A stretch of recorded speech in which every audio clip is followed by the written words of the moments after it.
kami naman po ay pupunta sa aming room. Ayan, kami ang bamboo. Maganda siya, bamboo.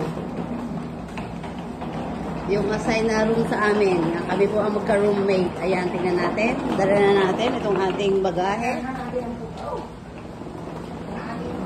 Tingnan nga natin ang ating room 226. Yung sa dalawa ay 221 at 226. Pasok. Ayan, pasok po tayo. Pasok. Wow! Ang ganda ng aming bathroom. Wow! Mayroon mo ring welcome home. Mr. Ay, ang ganda naman ng settings nito. Akala mo din may honeymoon. O, tanyo naman ang ganda ng aming bed. Aba, oh. See?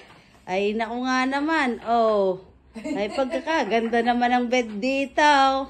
Tanyo mga kabukid. Oh, yun. Akala mo di dapat din mag-boyfriend. Ang ganda, ang ganda. Tapos, meron pa kami dito. Ito yung aming... Oh, may tanawa na. Meron nakikita ng afam doon sa kabila.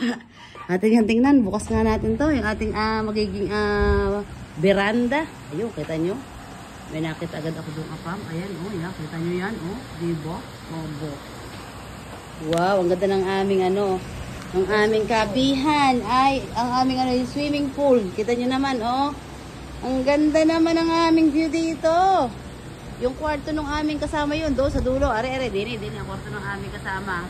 221 tsaka 222. Tanyo naman, oh, yan, napakaganda po ng aming kwarto dito sa Mandarin Hotel, dito sa Station 2, Boracay Island ulit. Ayan, pakikita ko sa inyo yung ating view dito. Yan, yun ang seaside yun. Ang seaside natin. Kita niyo yan ang seaside, yan.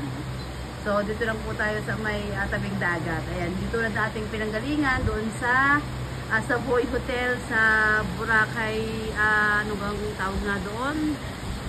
Na medyo, ay, tanong naman, may natatanaw si Kabukid. Oh, may natatanaw si Kabukid. Ay, nakaw, ergarni ang mga tanawin din eh. So, pasok na po tayo. Ipakita ko na sa inyo yung ating view dito sa Mandarin Hotel. Maganda, maaliwalas, at saka syempre, ang gaganda ng kanilang settings ng mga rooms. Ayan.